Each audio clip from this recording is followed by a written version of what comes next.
fata iminota mike cyane tureba ino filime.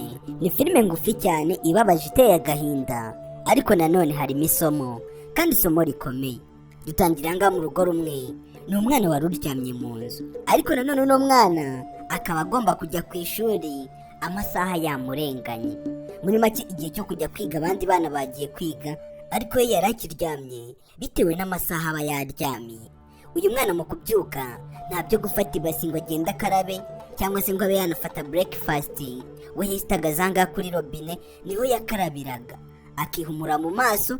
Nta sabune yagiraga, ntumubwire ibintu by'amasabune, ibyo ntabyo azi. We yakarabaga amazi gusa, yamara kwihumura nawe kandi yakarabaga mu maso, ntabwo yakarabaga ku maguru. Imyenda idafuze, uko yaryamye niko yabyukaga.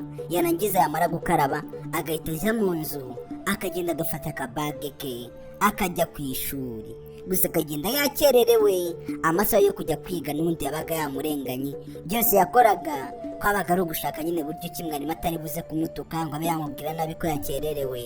Byose yabikoraga kugira ngo abe yagera ku ishuri igihe kimwe n'abandi, ariko byose bikanga, bikarangira abandi bamutanze kugerayo.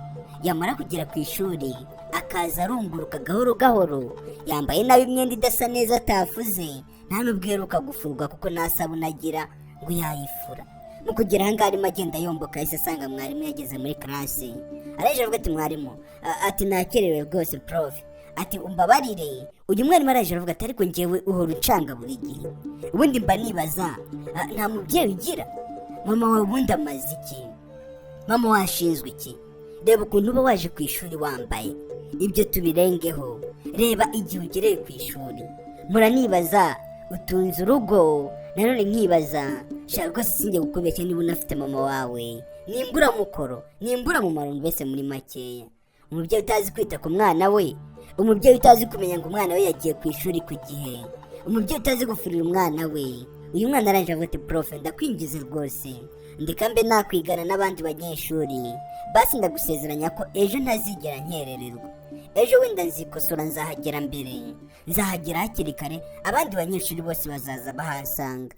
Ati ndakwingize mwarimu, ati mfasha rwose ndakwinginze. Ariko uyu mwana nubwo yasabaga imbabazi, mwarimu yaramwumvise, nta kintu yamusubije. Yaramubwiye ati rero reka nze nkubwire, ntabwo ari ubwa mbere n'ubundi mbikwihanirije ngo ntukaze ukererewe. Uno munsi nagira nkubwiye ko utari buze kwemererwa kwinjira muri classe ngo wigane n'abandi banyeshuri, kubera yuko umaze kunanirana bishoboka, umaze kunanirana ku kigero cyo hejuru. Ntabwo najya muramwihanganira. Reba imyenda wambaye ukuntu isa byonyine, reba iyo myenda wambaye ukuntu isa. Ubundi nawe umbwire, ubwo se wowe njyewe wakwireka ukinjira ukiga cyangwa? Njye mpora nibaza, ubundi hari ababyeyi rwose batita ku bintu. Ubu rero ngo uje kwiga, abandi banyeshuri siko bagiye gusoza amasomo, hanyuma wowe uraje ahangaha uje kwiga ibiki barangije kwiga? Ubuse reka nizere ko wenda da ufite mu mutwe, nase nibyo twize udahari nabyo biraza kwizana byishyire muri uwo mutwe wawe. Cyangwa genda ubwire mama wawe ubutaha ajya kwitaho, ubutaha ajya guha igihe. Uno munsi ntabwo uri bwige, ubutaha ujya uzinduka ajya gukarabya hakiri kare, agufurira imyenda, hanyuma rero akwibutsa no kuza kwiga hakiri kare. Nuko umwana mwarimu yamwirukanye. Witegereze urebe ino filime, nababwiye ati irimo inyigisho nyinshi. Dushobora kuba tuyitangiye gutya, ariko uko iri buze gusoza bitandukanye nuko nguko. Iraze kuba iryoshye kurushaho, ndetse abiga mube mufunguye nyine amaso n'amatwi byose kugira ngo muze kwiga. Uyu mwana bamaze kumwirukana, abandi banyeshuri bakomeje kwigira bo nta kibazo, hamaze gucaho iminota mike, ndetse bitewe n'ukuntu bano banyeshuri batahaga nimugoroba saa 11, ubwo bisobanuye ngo saa sita bajyaga muri lunch.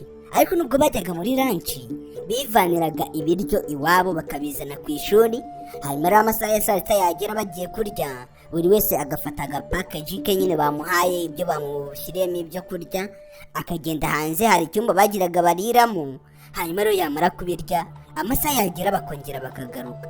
Mwarimu rero yarababwiye ati nimubaze mujye gufata lunch, amasaha yageze. Hanyuma rero nimwamara kuyifata ndaza kongera mvuze ifirimbi, ubwo muraza guhita mwinjira mugende mujye kurya. Witegereze urebe, ndetse uko bari bagiye kurya, disi wa mwana ntabwo yigeze ataha, yagumye ahangaha n'ubundi ntahari bujye. Aranga abandi bana baramuciyeho, basanga yasinziririye hano, yaryamye yasinziriye. ndetse ahantu yari yicaye niho aba banyeshuri bazaga kurira. Bamaze kuhagera baravuga ati uzi ko kakiri ahangaha we? Ati karacyari ahangaha. Ati cyakoze icyo kano kana gafunga umutwe pe. Ati kangwa adafite na metero ebyiri gute kitora kagakora ibintu nk'ibi ngibi, mwarimu yakirukana ntigatahe. Abandi bana batangiye kumuseka, gusa nubwo bamuseka ntabwo bazi ubuzima bayemo, n'ubuzima butamworoheye. Arangije arahaguruka aravuga ati mwakwihanganye mukama ku byo kurya wumve. Ati byaba byiza rwose mumpaye ku byo kurya, kubera yuko nyine njyewe nta byo kurya mfite, rero muramutse mumpaye mwaba mumfashije. Muri ako kanya umwana umwe yahise aza yirukanka arangije avuga ati mwarimu ka kana karacyari hariya ntabwo kigeze gataha. Ati karimo karatubwira ngo tugaye ku byo kurya byacu, wagira ngo iwabo ntibateka, ubundi wabo kuki batatetse ibiryo ngo bagahe, kakaba kari kuza kadusabiriza. Mwarimu arangije aravuga ati ibintu uvuze nibyo se? Nuko mwarimu ahita aza kureba koko niba batamubeshye. Mu kumara kugera ahangaha kandi koko wa mwana aracyari turabizi, nubwo mwarimu yamwirukanye ntabwo yatashye we yagumye ahanga aravuga ati wenda nyuma ya saa sita mwarimu ashobora kuza kunyemerera nkaza kujya muri karasi. Atari hehe, dore nguyu ahangaha yicaye. Ati yakomeje kutubwira ngo tumuhe ku biryo byacu, niba nta biryo agira ntitubizi. Mwarimu araje aravuga ati niko wakana ubundi reka nkubaze, ndashaka kumenya nta babyeyi ugira bakwitaho? Mama wawe amaze iki? Wumva mwarimu ukuntu yavugaga, ati mama wawe amaze iki? Mama wawe ntabwo azi inshingano ziwe, mama wawe ntabwo azi kwita ku mwana we. Ngaho da, ngaho ibyo kurya byahise biri heda, reka twizere ko wenda ikindi gihe wenda wimenya we, cyangwa se akaba yanabyibagiwe yagiye mu kazi. Noneho ibyo kurya wazanye uno munsi biri hehe? Numvise ngo urimo urashaka kwiba ibiryo by'abandi bana, urimo urashaka kubitwara. Ati ntabyo mfite nyagasani, niko uno mwana yamubwiye. Ati ibyo kurya ntabyo mfite kubera yuko mu rugo nta byari bihari. Aba bana barangije bavuga ati niba rero ntabyo ufite va mu nzira, abakeneye kwirira babifite, twicare twirire, reka kutwangiriza igihe. Kandi ubutaha nawe ujye ubwira iwanyu baguha ibyo kurya, ujye ubwira mama wawe agutekere, niyamara guteka kurarize nawe ujye ubona ibyo kurya saa sita. Mwarimu arangije aravuga ati wumvise neza ibyo mugenzi wakubwiye? Ati ikindi gihe jya uzanye ibyo kurya, reba amasaha arageze nta kintu na kimwe ufite cyo gushyira mu nda, kandi abandi bana bagiye kurya. Urabizi ko muri kino kigo umunyeshuri aba agomba kwizanira ibyo kurya ari buze kurya. Nose we ntabwo uri busonze, ntabwo uri buze gukenera ikintu cyo kurya kweri? Ndetse uyu mwana arangije avuga ati ndasonza. Mwarimu aravuga ati nose uri kumva n'indi uri bukugaburire wakana? Abandi bana batangira guseka. Ati uri kumva n'indi uri bukugaburire, n'indi uri buze kukwitaho, sobanurira neza. Ati vanga abandi bana baha akanya birire, vanga bahigiye birire. Niko mwarimu yahise amubwira. Uyu mwana nawe arangije ahita aterura agasakoshi ke cyangwa se kiriya gikapu cyo arigendera, kari akabage. Mwarimu arangije avuga ati naragowe pe, narageze ndabona. Ati ubu ngubu mu kanya karongera akagaruke kaze kubibambura, nimwicara ahangaho mwiriye nta kibazo. Ati kandi nihagira igihe ishobora kuba cyahungabanya umutekano wanyu muze kumbwira. Bona apeti nimwicare murye, kandi nyine murye neza mwembi mwitonze, nta kibazo. Nanjye reka njye gutegura, hanyuma rero ngiye kuba ngiye muri class. Nimwasuza kurya munidagaduremo gakeya, ndaza guhita mvuze firimbi, murahita musanga muri class ubundi dukomeze amasomo. Ati kandi mukomeze kugira ibihe byiza. Abandi bana bari ab'abakire, ari abana b'abaherwe nyine babandi baha amateka we y'intuze y'inyama, imireti, buri kimwe cyose. Ariko mugenzi wabo ntabwo bari kumwibuka, ntabwo bari kwibuka ko wenda nawe yaba akeneye kurya. Ndetse baraje bicara ahangaha batangira kwirira buri wese n'ibyo yazanye, ntabwo ari nka kwa kundi usanga inahangaha nyine usanga abanyeshuri babatekera ku ishuri bakarira hamwe. Iki kigo nyine ni bya bigo bya pirive by'abana bameze neza b'abakire. Ahangaha nyine ni handi wimenya ukamenya utuntu twawe, nta muntu n'umwe wo kwitayeho, wowe wimenyera ibyo kurya. Ibyo bimaze kuba barakwereka nanone ikindi gihe, ubwo ni umunsi ukurikiyeho. Wa mwana nanone yagarutse kwiga, gusa mu kuza kwiga we nta n'inifomu agira, yazaga yambaye ibyo abonye, ndetse akaza kwiga buri gihe yakererewe. Ni ukwihumura mu maso, ntabyo kuvuga ngo arakaraba isabune irahenda, ntabwo yabona amafaranga yo kugura isabune. Ndetse uyu mwana yaza ku ishuri agasanga abandi banyeshuri batangiye kwiga, amasomo barayagerereye. Ageze ahanga nanone ubwo urabyumva, amasezerano yahanye na mwarimu biba bikabije cyane.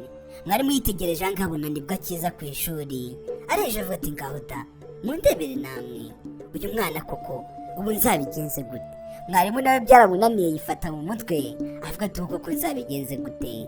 Ariko nanone nkibaza kubera iki uyu mwarimu atagira amatsiko yo kumenya ahantu uno mwana aturuka, ngo abe yamenya ngo aturuka mu muryango umeze ute, abe yamenya ababyeyi be, abe yamenya n'ibindi. Ubundi umwarimu mwiza n'umenya ibyo bintu akamenya ngo umwana aturuka ahangaha, akaba yamenya n'ababyeyi we ahanini bakanamenyana. Ati ngaho rero mubwira da, ejo wari wikosoye uvuga ati ubu noneho uzaza uzindutse, ngaho uri nsobanura neza umbwire ubu ni sangahe, mbwira neza ubu ni sangahe, sobanurira. Abandi banyeshuri bagiye gutaha n'ubundi, none se uraza kwigana, uraza kubigenza gute? Mbwira ukuntu uri buze kubikora nawe. Ati mbwira, sobanurira neza, ubundi wazindutse ukora ibiki? Ngwino hano gira vuba vuba, nyegera hano nkwereke. Uyu mwana yaraje avuga ati mwarimu mbabarira rwose, mbabarira none iri ni irya nyuma. Kandi ubundi igihe cyose yamubabariraga yabaga ari kumubwira ko ari irya nyuma. Atumva ngwino hano nkwereke. Ati hagarara imbere y'abandi banyeshuri, reba neza abandi banyeshuri ukuntu bameze. Ati abanyeshuri, ndashaka ko turirimba ya ndirimbo rero, tukayiririmbira uyu mwana uhora ukererwa buri gihe, tukamutura iyo ndirimbo yiwe kuko nibyo yashimye, nibyo yahisemo. Ntabwo ushaka kuzinduka nk'abandi bana ngo aze kwiga, niko nibyo ushaka buri gihe tuyikuririmbira. Zakubabarira ngeze ryari ubundi? Ati twatangire noneho tukamuririmbira, wenda ubwo wasanga yarakuze kari akaririmbo, akaba ariyo mpamvu ituma buri gihe ahora akerererwa. Abandi banyeshuri batangiye kuririmba bavuga ati ni umuswa, ni umunebwe, araryamira, ndetse agera ku ishuri atinze arakerererwa, ndetse muri makeya ati uyu mwana rwose ntashobotse ntanashoboye. Nyagasani, wumva ukuntu abandi banyeshuri bayiririmbye. Mwarimu araje avuga ati oke, mukomeze aho ngaho, mukomeze muyiririmbe. Ati ni umunebwe, ntashoboye, ntashobotse, araryamira, arakererwa, mu ishuri akaba n'umuswa. Abandi banyeshuri bakamuseka cyane. Mwarimu araje avuga ati oke, noneho ubu wagenda ukicara, noneho nta kibazo, genda wicare, ariko ubutaha uzazinduke. Nyine mwarimu yagerageza gukoresha buno buryo kugira ngo amuhwiture, ubutaha najya ajya gukererwa ajye yibuka ko bari buze kumuririmbira ya ndirimbo yanga, hanyuma rero ahita abyihorera. Mwarimu yaragiye ariyicarira rwose nk'ibisanzwe, ndetse ahangaha bakomeza kwiga. Ariko bagejejemo hagati, mwarimu aragira ngo ati ndashaka kumenya homework nabatumye gukora, homework nabahaye ejo, so ndashaka ko muyirometa. Ati kandi nkamenya niba mwayikoze, nkabaha amanota, kuko ayo manota nzanayandika. Ati reka duhere kuri urije muri aka kanya turebe ubundi homework yo yayikoze, kugira ngo nyine mwese ngende mbakosora aya manota tuzayandike, ndebe niba neza niba isomo twarize ejo mwaryumvise neza. Atari ko se nanone okay mwarayikoze, ariko nanone nta mpamvu nimwe yababuza gukora. Ati reka duhere kuri we rero, banza uzane urupapuro nuza hano wakoreye homework yawe, ntangire mbakosore ndebe nyine amanota mwagize mwese. Ati reka duhere kuri wowe, uwo yahereyeho turamuzi, ni kakana buri gihe kaza kakererewe, ni kakana na mukanya nyine kamaze kuza kakererewe, barimo baririmba nyine bavuga ngo karakererwa ntigashoboye. Umwana nyine bamwatse homework kuko azi ko atayikoze, yahise yimunyamunya ukuntu asa n'uwihishe kandi ari kwisha n'undi ahantu hagaragara. Mwarimu arangije avuga ati hari kubura iki utari kuzana homework yawe, kutari kuzana aho wayikora? Ati homework rero mwarimu ntabwo nigeze nyikora rwose, homework naba nkubeshye, ntawe nigeze nkora. Mwarimu arangije avuga ati rwose ubu koko mbigenze gute, mbikore gute ko ubu nzabigenze gute? Ntabwo ntaba nagize rwose, mba nakoze uko nshoboye, mba nagerageje gukora uko nshoboye, ariko si mbigenze gute? Ati ubu ngubu homework nabahaye nta kintu wigeze ukora. Ase mpora nibaza mama wawe amaze iki? Mama wawe iyo ari mu rugo aba ari gukora iki cyatuma atagufasha gukora homework? Abandi bana ubu bazikoze, sibyo? Hanyuma se wowe ndi kwibaza nyine mama wawe nize inshingano aba afite mu rugo, nize kugenda agateka gusa bikarangira, ntabwo uri mu nshingano ze? Ntabwo uri mu nshingano ze nyine ngo abe yagufasha gukora homework, abe yanakwigisha discipline. Disa akana katangiye kurira, uyu mwana yatangiye gusuka amarira. Mwarimu aravuga ati ubu rero aho bigeze, amakosa ntago ari ayanjye, amakosa ni aya mama wawe utazi kukwitaho nk'umwana we, amakosa ni ay'iwanyu, ntabwo bazi kukwitaho, nta kintu bamariye. gute batakwitaho? Kandi ibyo byose mwarimu yabivugaga mu ruhame abandi banyeshuri bose bareba. Uyu mwana yahise agira n'umujinya, ararakara n'agahinda kenshi, asohoka arira. Yahise asohoka arira cyane. Mwarimu akomeza kumbwira ati rwose niwagaruka rwose uzagaruke wikosoye, ubwire mama wawe atangira gushyira mu nshingano ze, kuko bisa nkaho yagufashe nk'inyamaswa, bisa nkaho wagira ngo nturi umwana we, kuko nta kintu na kimwe akumariye. Ubuse wavuga ko akumariye iki? Mwarimu asigara ahangaha ari kwibaza. Ariko nanone muri kwibaza, ubundi mugani uriya mwana nta babyeyi agira, byaje kugenda gute? Uyu mwarimu aravuga ati yari aho bigeze maze kurambirwa ndi kubona nzakwirukana muri classe yanjye, ntuzongere kuyigarukamo. Ntabwo nzabyemera ibi ngibi rwose, ntabwo nzakomeza kubyemera. Ati rero abandi banyeshuri namwe, ni ukuvuga ati uno munsi murabizi ko ari kuwa gatanu. Ati rero turaza gutaha kare bitewe n'impamvu nasurushya principal cyangwa se directeur w'ikigo. Ati hari ibintu by'ingenzi ngiye kujya gukora. Ati kuri uyu munsi ndabaha homework, mugende mwongere kuri ya yindi nzazikosorera icyarimwe. Ntazagire n'umwe uze yitwaye nk'uriya mukobwa, nk'uriya yigira ntibembwire, nk'uriya wirengagiza ibintu byose. Mwebwe muzaze mwayikoze ku wa mbere, ubwo ngubwo nzagaruka muri classe mpita nzikosorera icyarimwe. Ati ndabaha homework y'ibyo mwize uno munsi, hanyuma rero ubwo bishatse kuvuga ngo muzarometa homework ebyiri ku wa mbere. Ati kandi umuntu uzaza utayikoze mube mubizi ko nta bintu by'impuhwe, ntimuzabe nka kariya kana k'imburamukoro, kariya kana kaza wagira ngo ni ikazi cyakazanye, wagira ngo kaje ahangaha mu butembere nta kintu bikabwiye. Ati rero muze kugenda, ubwo tuzasubira ku wa mbere. Ati murabeho. Abandi nabo baranje bavuga turakoze cyane mwarimu, urabizi noneho abantu b'abanyeshuri, abana nk'angaba b'abanyeshuri kubabwira ati uno munsi ntabwo muri bwige, ewana baraserebura baba bumva ari ibineza, usibye n'abana n'abakuru. Ubusanga hanini badakunda nyine kuba bari kwishura umwanya munini, ubusanga bitewe n'igihe baba bamaze, hari ababa barabirambiwe, ariko abandi bana nyine hari n'ababa babishaka, bose ntabwo bahuriye kuri icyo kintu nyine, usanga ntibabishaka. Ibyo byose bimaze kurangira, wa mwana yatashye ababaye. Mwarimu yamubwiye ijambo riramukorogoshora. Umwana yahise ahitira hano mu irimbi. Witegereze neza kano kantu, umwana yavuye ku ishuri ahitira ku irimbi, aza ababaye. Hari imva yajeho hano, ndetse amaze kuhaza araza arapfukama. Noneho ubu ngubu mugiye kugenda mwasobanukirwa, utega amatwi neza ndetse unitegereze buri kimwe cyose. Umwana yaraje apfukama hano ku irimbi, arangije aravuga ati mama ndabizi ko ari ahangaha uharyamye igihe kinini.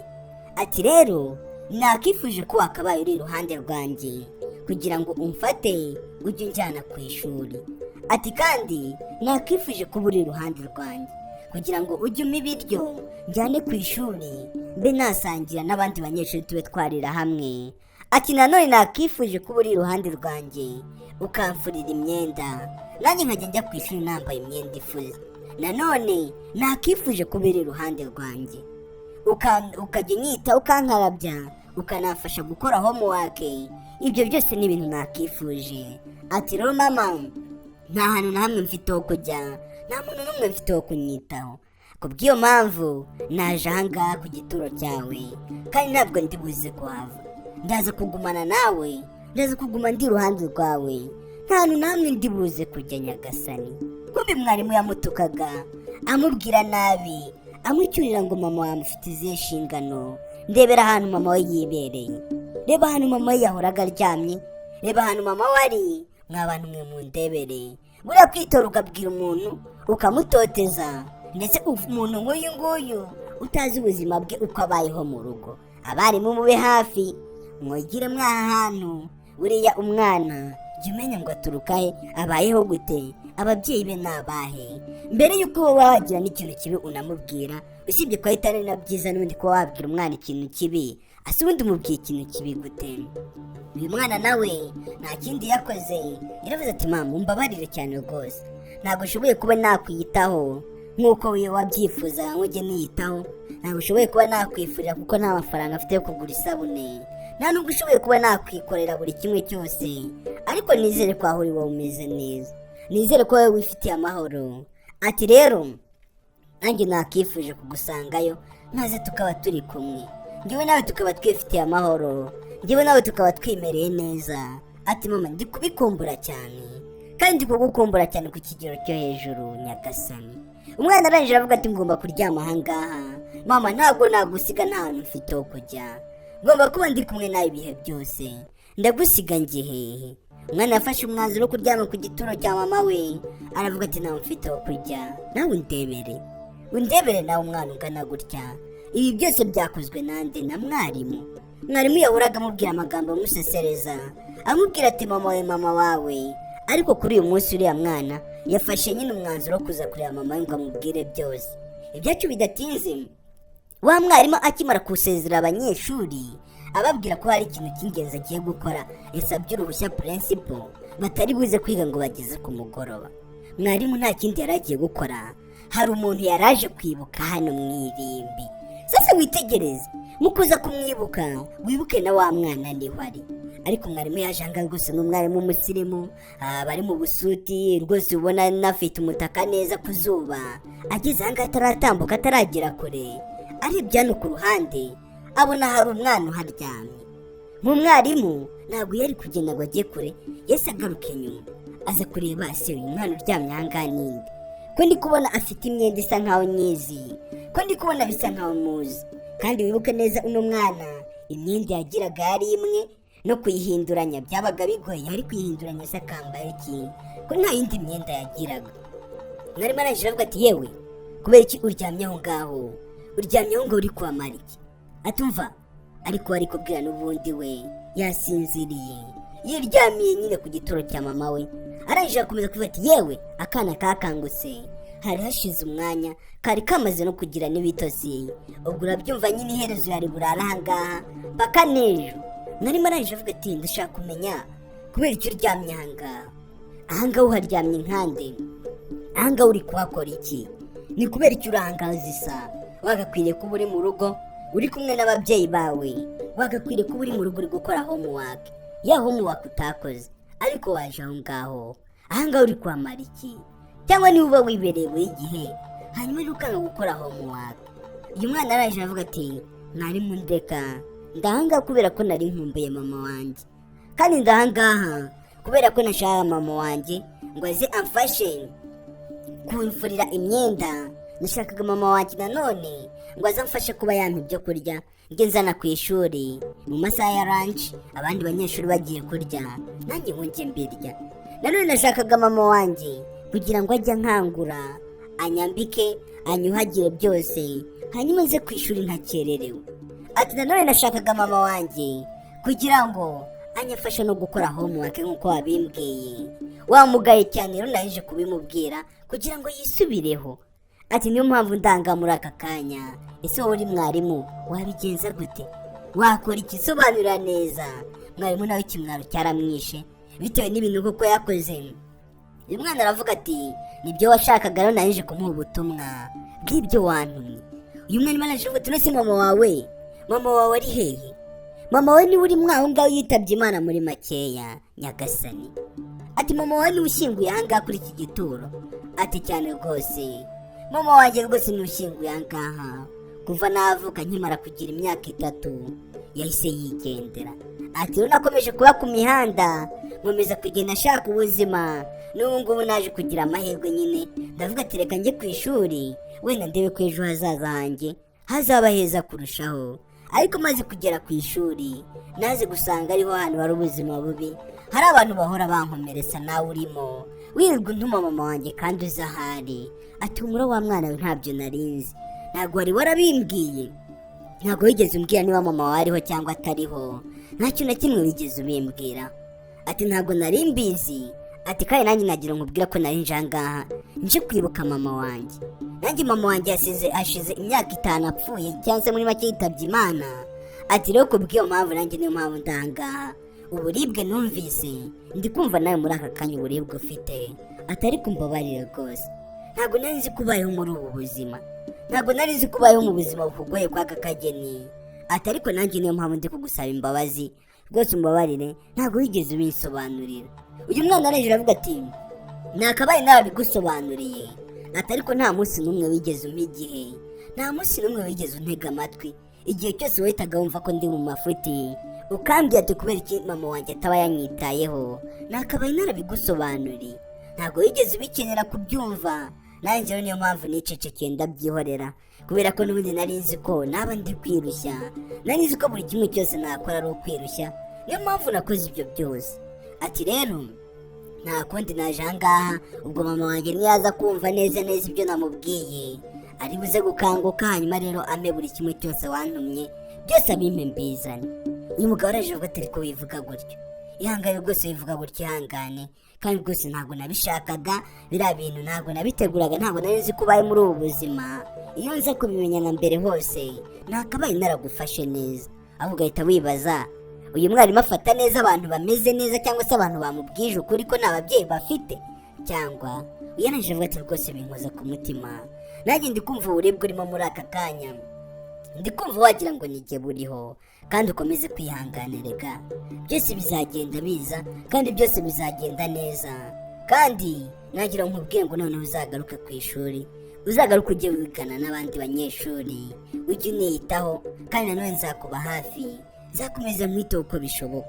Uyu mwarimu nibwo yaragaruye ubwenge, yibuka ko kuba wabwira umunyeshuri nabi ngo yakererewe, ngo ntiyafuze, ngo ntiyagize gute, utazi ahantu aturuka, iryo ni ikosa rya mbere. Umubwiye nabi gute uzi abayeho mu buhe buzima? Uyu mwarimu araje avuga ati ngaho rero uzana akaboko kawe uhaguruke tugende, hanyuma rero uze tuvangaha, ntago wararanga. Ati gira vuba vuze tugende.